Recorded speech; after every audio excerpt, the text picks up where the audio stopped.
இன்றைக்கி புரட்சித் தலைவரின் 109வது பிறந்த நாளில் கழக தொண்டர்களோடு தலைவருடைய சிலைக்கு மாலை அணிவித்து மகிழ்ச்சியோடு கொண்டாடினோம். இன்றைக்கும் அவரை பற்றி பேசுகிறோம், தலைவரை பற்றி நினச்சிக்கிட்டு இருக்கோம். இதுக்கெல்லாம் என்ன காரணம் அப்படின்னு நினச்சிங்கன்னா, அவர் முதலமைச்சராக இருந்தபோது மக்களுக்காக பாடுபட்டவர் அப்படிங்கிறத தான் காட்டுது. ஏழை குழந்தைகளுக்கு அவர்களின் பசியாற்ற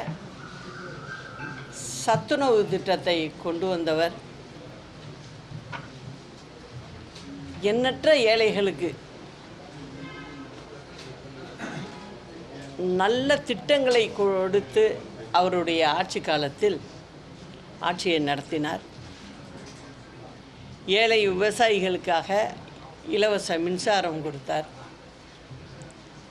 அதே போல் பார்த்திங்கன்னா ரேஷன் அரிசி, அதாவது ரேஷன் சாமான்கள் புரட்சித் தலைவர் முதலமைச்சர் ஆகும் வரை எத்தனையோ அரசாங்கங்கள், எத்தனையோ கட்சிகளை சேர்ந்தவங்களாம் இருந்திருக்காங்க. ஆனால் அது ஒரு தனியார் மயமாக்கப்பட்ட மாதிரி தான் இருந்தது. தனியார் தான் அவங்கக்கிட்ட ஒப்படைச்சி தனியார்கள் தான் விநியோகமே செய்யணும். அப்படி ஒரு நிலை இருந்ததை புரட்சித் தலைவருடைய ஆட்சி வந்த பிறகு கிட்டத்தட்ட தமிழகத்தில் அன்றைய சூழ்நிலையில் 22,000 கடைகளை, ரேஷன் கடைகளை திறந்து அரசாங்கமே நடத்துவதற்கு கொண்டு வந்தவர் புரட்சித் தலைவர் அவர்கள். அதே போல் பார்த்திங்கன்னா இந்த அனாவசிய செலவு அதெல்லாம் விரும்பாதவர் அவர். எது மக்களுக்கு தேவையோ அதுக்கு என்ன செய்யணுமோ அதை நல்லா செய்வார். அவர் விளம்பரம்னோ மற்ற இதில் கண்ணோட்டம் அவருக்கு போகலை. மக்களை சுற்றியே தான் வாழ்ந்துட்டு போயிருக்கார் அவர். அவருடைய காலகட்டத்தில் பார்த்திங்கன்னா மொத்தமே பொறியியல் கல்லூரிகள் தமிழகத்தில் 18 தான் இருந்துச்சு, அரசாங்கம் நேரடியாக நடத்துகிற கல்லூரிகள். அப்போ பணம் படைத்தவர்கள், வசதி பெற்றவர்கள் மட்டுமே அந்த படிப்பை படித்து கொண்டிருந்தார்கள். அந்த நிலையை மாற்றியவரும் புரட்சித் தலைவர் தான். அவர் என்ன நினைக்கிறாரு, கிராமத்தில் உள்ள பிள்ளைகள்லாம் இருக்கே, இவங்கெல்லாம் ஒரு பொறியியல் கல்லூரி படிக்கணுன்னா பண வசதி இல்லையே, போக்குவரத்து வசதி இல்லையே அப்படிங்கிறத நினச்சி அந்த சமயத்தில் பார்த்திங்கன்னா அரசாங்கத்திலேயே நிதிநிலை பிரச்சனை இருந்துச்சு. அதுக்காக என்ன பண்ணார், அந்த விதிகளை மாற்றி தனியாரும் பங்கு பெறலாம், தனியார் கல்லூரிகள் ஆரம்பிக்கலான்னு சொல்லி, அதுவும் முடிஞ்ச வரைக்கும் கிராம பகுதிகளில், அதாவது ஒன்றியம்னு சொல்லுவோம், கிராம பகுதிகளில் தொடங்கினாதான் அந்த சுற்றுப்பட்ட கிராமத்தில் உள்ள பிள்ளைகள் படிக்க முடியும். அப்படிங்கிறத நினச்சி தான் அவர் அந்த பொறியியல் கல்லூரிகளை கொண்டு வந்தார். இன்றைக்கி கிட்டத்தட்ட 400 கல்லூரிகளுக்கு இருக்குது நம்ம தமிழ்நாட்டில். நீங்கள் எந்த மாநிலத்தில் போனாலும் சரி, வெளிநாட்டிலையும் சரி, தமிழ்நாட்டு பிள்ளைங்க தான் பொறியியல் கல்லூரியில் படித்தவங்க தான் அங்கங்கே வேலையிலையும் இருக்காங்க. இதை கொடுத்தவர் யார் அப்படின்னா புரட்சித் தலைவர் தான். அதே போல் பார்த்திங்கனாக்க கிராம நிர்வாக அதிகாரின்னு சொல்லி அது ஒரு குடும்பத்தில் உள்ளவங்க வாரிசு மாதிரி இருந்துச்சு அந்த பதவி. ஆனால் சம்பளம் கொடுக்குறதோ அரசாங்கம். ஒரு குறிப்பிட்ட குடும்பத்தில்னா அந்த குடும்பத்திலேருந்து வர்றவங்க தான் தொண்டு தொட்டு இருந்திருக்காங்க. தலைவர் வந்ததுக்கு பிறகு அதையும் மாற்றி இப்போ எல்லா ஜாதிக்காரவங்களும் கிராம நிர்வாக அதிகாரியாக வந்துட்டாங்க. அதுக்கு காரணம் யாருன்னு பார்த்திங்கன்னா இதே புரட்சித் தலைவர் தான். புரட்சித் தலைவர் காலத்தில் 17 லட்சம் ஹெக்டேர் விவசாய நிலங்கள் இருந்தது. அதை அவர் காலத்திலேயே அதை 70 லட்சம் ஹெக்டார் அளவுக்கு விவசாயத்தை பெருக்கி கொண்டு வர்றார். அதை செஞ்சவரும் புரட்சி தலைவர் தான். அது மட்டும் இல்லை, அந்த காலகட்டங்களில் கரும்பு விவசாயத்தில் இந்தியாவிலேயே தமிழ்நாடு தான் முதல் மாநிலமாக இருந்தது. நெல் விவசாயத்தில் இந்தியாவிலேயே 2வது மாநிலமாக கொண்டு வந்தார். இதெல்லாம் செஞ்சவரும் புரட்சி தலைவர் தான். அதே மாதிரி தொழில்துறையிலையும் நிறைய விரிவாக்கங்கள்லாம் செஞ்சவரும் அவர் தான். இன்றைக்கி சொல்கிறோம் பெருமையாக டைட்டன் வாட்ச் அப்படின்னு சொல்கிறோம். உலக நாடுகள் எல்லா இடத்துக்கும் இந்த வாட்சுக்குன்னு ஒரு பேர் இருக்குது. அந்த பெருமையை நமக்கு சேர்த்து கொடுத்தவரும் புரட்சி தலைவர் தான். ஒரு கிருஷ்ணகிரியில் மாவட்டத்தில் ஓசூருங்கிற ஒரு சின்ன ஊர், தலைவர் காலத்தில் நினச்சி பாருங்கள், இப்போ நல்லா வளர்ந்து வந்திருக்கு. அந்த காலத்தில் பாருங்கள் எப்படி இருந்திருக்கும் அந்த ஊருன்னு. அங்கே கிட்டத்தட்ட 25,000-30,000 பேருக்கு வேலை வாய்ப்புகளை உருவாக்கி வச்சவரும் புரட்சி தலைவர் தான். எதை நினச்சி செய்கிறாரு? கிராம பகுதிகளில் உள்ள பிள்ளைகளுக்கு வேலை கிடைக்கணும். குறிப்பாக அந்த தொழிலில் அதிகம் வேலை பார்க்குறவங்க யாருன்னா தமிழ்நாட்டு பெண்கள். கிட்டத்தட்ட 15,000 பேருக்கு தமிழ்நாட்டு பெண்கள் மட்டுமே வேலை செய்கிறாங்க. அதில் இதெல்லாம் கொண்டு வந்ததும் அவர் தான். அது கொண்டு வந்தது மட்டும் இல்லை, 28.74% பங்கையும் நம்ம நிறுவனத்துக்கே வச்சுக்கிட்டார். அதோடைய மதிப்பு நமக்கு பின்பக்கம்தான், கீழே தான் அந்த ஷேர் வச்சுருக்கிறதுல டாட்டாவே இருக்குது. முதன்மையாக ஷேர் வச்சுருக்கிறது யாருன்னா நம்ம தான் வச்சுருக்கோம். அதில் அதனுடைய மதிப்பு இன்றைக்கி 85,000 கோடி. இந்த மாதிரி நம்ம மக்களுக்காக சேர்த்து வச்சுட்டு போன தலைவர். அதே மாதிரி இன்னொன்றையும் சொல்கிறேன். அதாவது அம்மா ஆட்சி சமயத்தில் என்ன ஆகுது, நெய்வேலி லிக்னைட் கார்பரேஷன் அங்கே பங்கை விற்கிறாங்க. தனியாருக்கு விற்கிறதுக்கு முயற்சிகள் நடக்குது. இந்த முயற்சி 2006லேயே நடக்குது. அப்போ முதலமைச்சராக திரு கருணாநிதி அவர்கள் இருக்கார். அவர்கிட்ட போய் தொழிற்சங்கத்தை சேர்ந்தவங்கெல்லாம் தொந்தரவு பண்ணுறாங்க, இதுக்கு ஏதாவது ஒரு வழியை பாருங்கள் அப்படின்னு.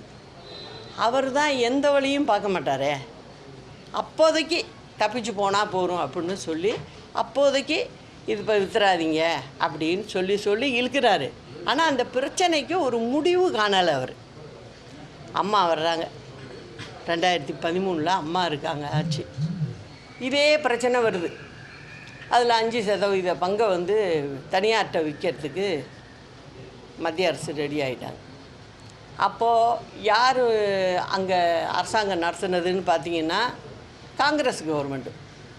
காங்கிரஸ் அரசாங்கம் தான் மத்தியில் இருந்துச்சு. திரு மன்மோகன் சிங் அவர்கள் பிரதம மந்திரியாக இருக்கார். அம்மா நேராக போனாங்க, போய் இதை விற்கக்கூடாது, எங்கள் தொழிலாளர்களுக்கு பிரச்சனை, அதனால் இதை நீங்கள் விற்கணும்னு முடிவு பண்ணிங்கன்னா நாங்களே எடுத்துக்கிறோம், தமிழக அரசே நாங்கள் எடுத்துக்கிறோம் அப்படின்னு சொல்லி நம்ம பொதுத்துறை நிறுவனங்கள் வழியாக அந்த 5% வாங்கி வச்சுட்டு போனவங்க யார்? புரட்சி தலைவி அம்மா தான். இது மாதிரி பார்த்திங்கன்னா எங்கள் தலைவர்கள் தான், எங்கள் முன்னோடிகள், புரட்சி தலைவரும் சரி அம்மாவும் சரி, 2 பேரும் மக்களுக்காக உழைத்தவர்கள். அதனால தான் இன்றைக்கும் அவங்க எல்லார் மனசுலையும் வாழ்ந்துக்கிட்டு இருக்காங்க.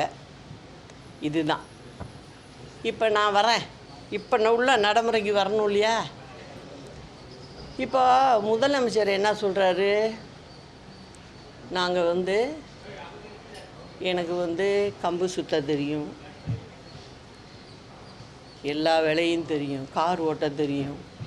ரொம்ப முக்கியமான விஷயம் பாருங்கள், இது ஒரு முதலமைச்சருக்கு கார் ஓட்ட தெரியும், வண்டியில் போகும்போது பாட்டு கேட்க, நம்மலாம் பாட்டே கேட்குறதில்ல, யாருமே கேட்குறது இல்லையோ, பாட்டு கேட்க தெரியும். அது குறிப்பாக யார் பாட்டு? புரட்சி தலைவரோட பாட்டு. அதை நான் தவறுன்னு சொல்லலை.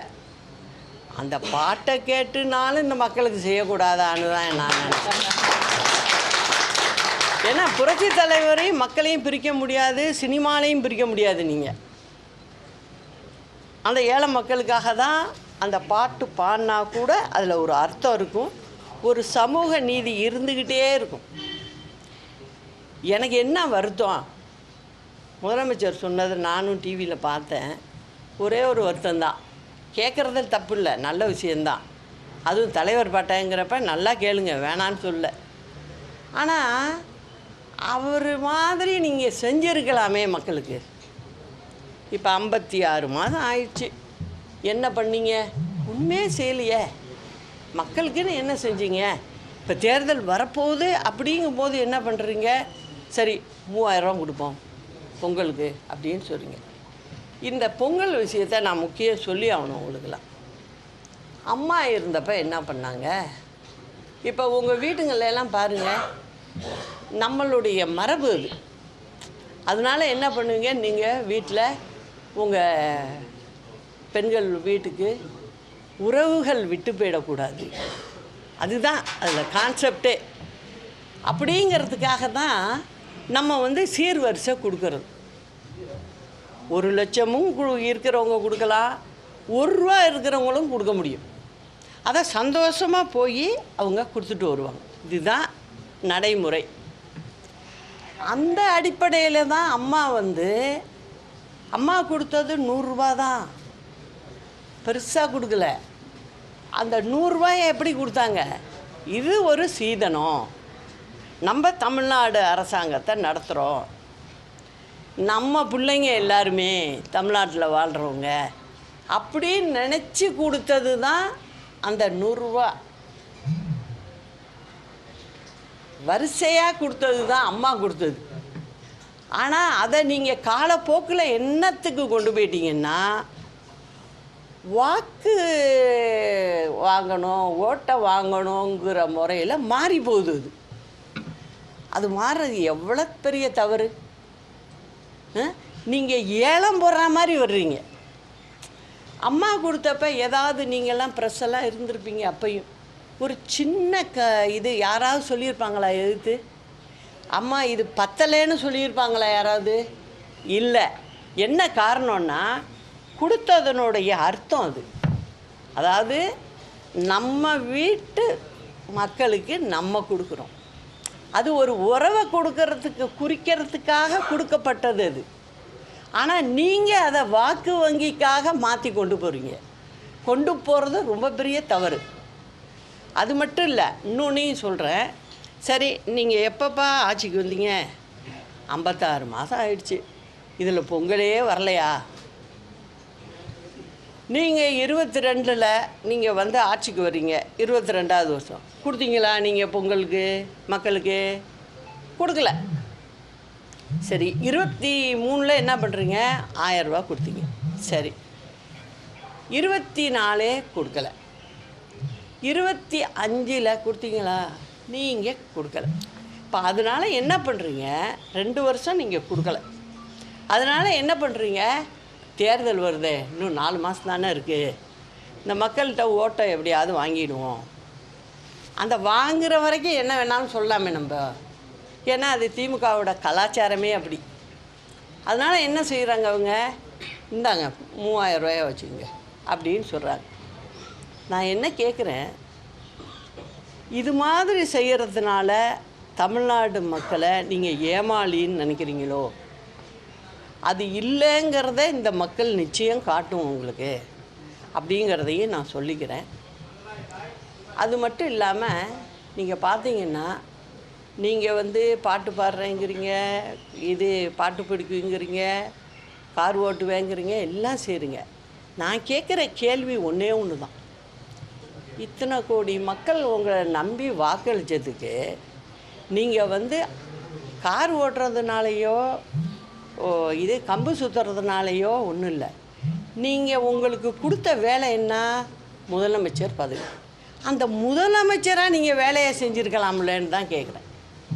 நீங்கள் முதல்வராக நீங்கள் செய்ய வேண்டிய வேலையை சரியாக செய்யணும்ல. இல்லைன்னா கிட்டத்தட்ட 17,500 பேர் கொலைகள் பட்டப்பகலில் நடந்திருக்கு. அதை பற்றி ஒன்றும் தெரில. இடையில என்ன பண்ணுறீங்க, வந்தோடனே எல்லாத்துக்கும் விலையை ஏற்றுறீங்க.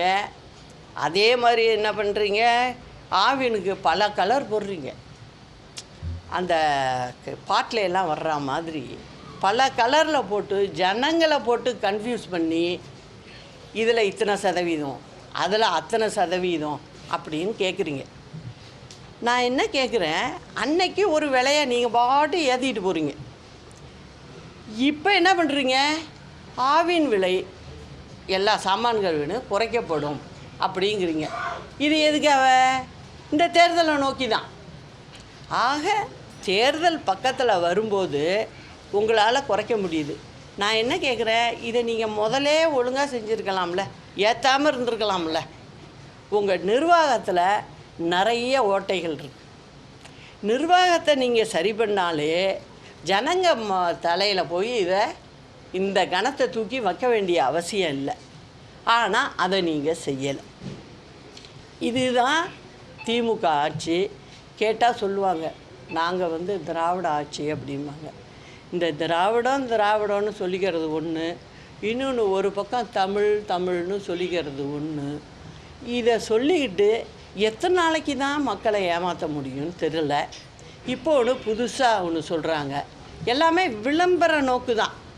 என்ன சொல்கிறாங்க, இப்போ உங்களுடைய கனவு என்ன? அப்போ கனவுலே இருக்க சொல்கிறீங்களா மக்களை? எனக்கு புரியலை அது. உங்களுடைய கனவு என்ன? ஒருத்தங்க கனவு காண்றதுன்றது என்ன?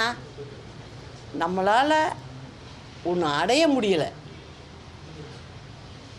அப்போ கனவு காண்றது அப்படி அந்த அர்த்தமால போகுது நீங்கள் சொல்கிறது. நான் என்ன கேட்குறேன், இப்போயும் நீங்கள் மறைமுகமாக ஜனங்கள்கிட்ட என்ன சொல்கிறீங்க, மக்கள்கிட்ட கனவு காணுங்கங்கிறீங்க. உங்களுடைய கனவு என்னன்னு என்கிட்ட சொல்லுங்கங்கிறீங்க. இப்போ உங்களுக்கு வாக்களித்து 21ல் கஷ்டத்தை சொல்லி தானே ஒரு மாற்று வேணும்னு சொல்லி தானே மாற்றி போடுறாங்க. அப்போ நீங்களே எல்லாத்தையும் செய்யணும். அதை விட்டுட்டு இப்போ போய் புதுசாக உங்கள் கனவு என்ன, அதை நாங்கள் சரி பண்ணுறோன்னு சொல்லி அந்த திட்டத்துக்குள்ளேயும் ஒரு சூது இருக்குது. அதையும் சொல்கிறேன். அதை ஒரு தனியார் கம்பெனிகிட்ட கொடுக்குறாங்க அந்த வேலையை. ஏன்னா உங்கள் மனசில் என்ன கனவு இருக்குதுன்னு அவங்க தெரிஞ்சுக்கிட்டு போய் சொல்லணுமா. யார்? தனியார் கம்பெனி போய் சொல்லணும். அதுக்கு ஒரு செலவு கொடுத்துவிட்டு இதில் போய் என்ன பண்ணுறாங்கன்னா, தன்னுடைய கட்சிக்கு எதுவும் பிரச்சனை இருக்கா, அந்த வீட்டில் ஓட்டு போடுறாங்களா இல்லையா, நம்மளை திட்டுறாங்களா என்னங்கிறத விசாரிக்கிறதுக்கு அரசாங்க பணத்தை கொடுத்து ஒரு குழு அமைச்சு அவங்க போய் விசாரிக்கிறாங்க. நான் என்ன கேட்குறேன், இது நீங்கள் வெளியில் எங்கேயாவது இருந்துக்கிட்டு ஒரு புதுசாக ஒரு தமிழ்நாட்டை பார்க்குறோம், அங்கே என்ன நடக்குதுன்னு தெரியலையே அப்படின்னு தெரிஞ்சுக்கிற மாதிரி இல்லை. உங்கள் கையில் ஆட்சி இருக்குது.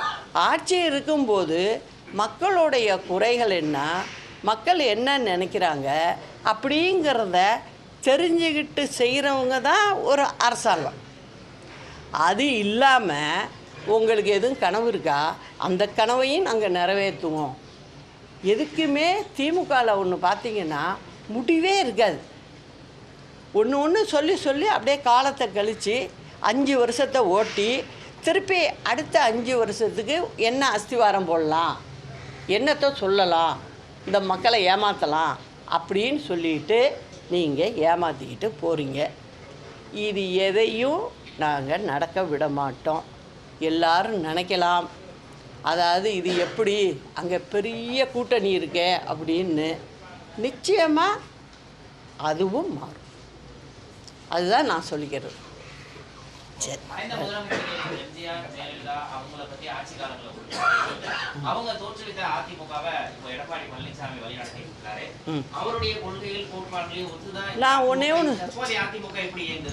நான் ஒன்றே ஒன்று சொல்கிறேன் தம்பி, நல்லா புரிஞ்சுங்க. அதாவது ஒரு பெரிய மலை இருந்துச்சு. அது கருங்கல் மலை. ஒரு ஆள் என்ன பண்ணுறாரு, ஒரு பெரிய கடப்பாறையை எடுத்துகிட்டு போகிறாரு. எடுத்துகிட்டு போய் என்ன பண்ணுறாரு, இதை உடச்சி இதுலேருந்து கொஞ்சம் கல்லை பேத்து எடுப்போம் அப்படின்னு நினைக்கிறார். நினச்சிக்கிட்டு போய் அவர் முயற்சி பண்ணுறாரு. ஆனால் முடியல. அப்போ அப்படி திரும்பி பார்க்குறாரு. அந்த மலையிலே பார்த்தீங்கன்னா ஒரு 6 அடியில் ஒரு மரம் வளர்ந்துருக்கு. நம்ம கடப்பாறையை போட்டு இடிக்கிறோம், இது ஒரு கடப்பாறை தான் எகிறுத ஒழிய அதில் ஒரு சின்ன ஒன்றுமே காணுமே.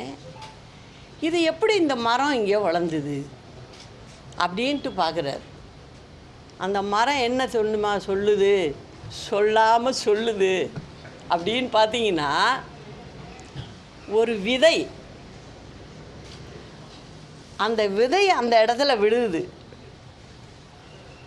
அது அங்கே முளைத்து வேறுட்டு வளர்ந்து வருது. அப்போது அங்கே வேறு ஒன்றுமே ரகசியம் இல்லை. அந்த விதைகிட்ட இருந்தது அன்பு மட்டுமே. அந்த அன்புனால தான் அந்த மரம் அங்கே வளர்ந்துது. அதுக்கிட்ட கடப்பாறை கிடையாது, ஒன்றும் கிடையாது. ஆனால் வளர்ந்துது. கடப்பாறையை கையில் வச்சவன் ஏமாந்தான். இதுதான் இந்த விடுகதைக்கு நீங்களே அர்த்தம் பார்த்தீங்க.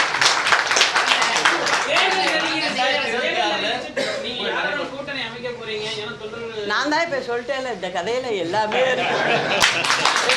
இந்த கதையில் எல்லாமே இருக்கு. ஏங்க, நான் 39 வருஷம் இந்த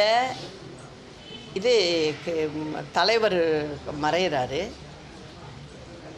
அன்னைக்கு நீங்களாம் சின்ன பையனாக இருந்திருப்பீங்க. நிச்சயம் உங்களோட சீனியருங்கள்ட்ட கேட்டு தெரிஞ்சுங்க. அன்னைக்கு அம்மாவை எப்படி பிடிச்சி தள்ளி விட்டாங்க கீழே.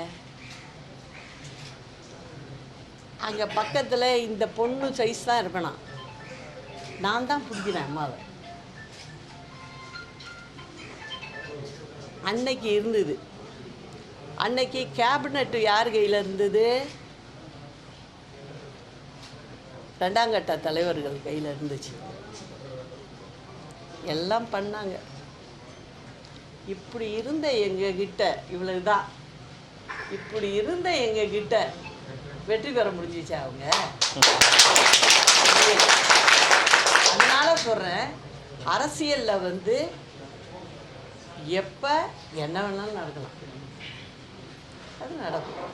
ஆனால் நான் திரும்பியும் சொல்கிறேன், புரட்சி தலைவர், புரட்சி தலைவி அம்மா, இவங்க 2 பேர் ஆட்சியை நான் திரும்ப திரும்ப சொல்கிறதுக்கு காரணம் அதுதான் மக்கள் ஆட்சியாக இருந்தது. நான் எல்லாரையும் பார்த்துட்டேன். உண்மையான மக்களாட்சி அப்படின்னு சொன்னால் அந்த 2 தலைவர்கள் தான். அதில் மாற்று கருத்தே இல்லை. இப்போ உள்ளவங்கெல்லாம் சும்மா பேசிக்கிட்டு இந்த மாதிரி திமுக என்ன நினைக்குது, நமக்கு எதிரியே இல்லைப்பா, கண் தொலைவு வரைக்கும் பார்க்குறோம், எதிரியே இல்லைன்னு இருக்கு. நான் ஒருத்தி இருக்கிறதே மறந்துடுது.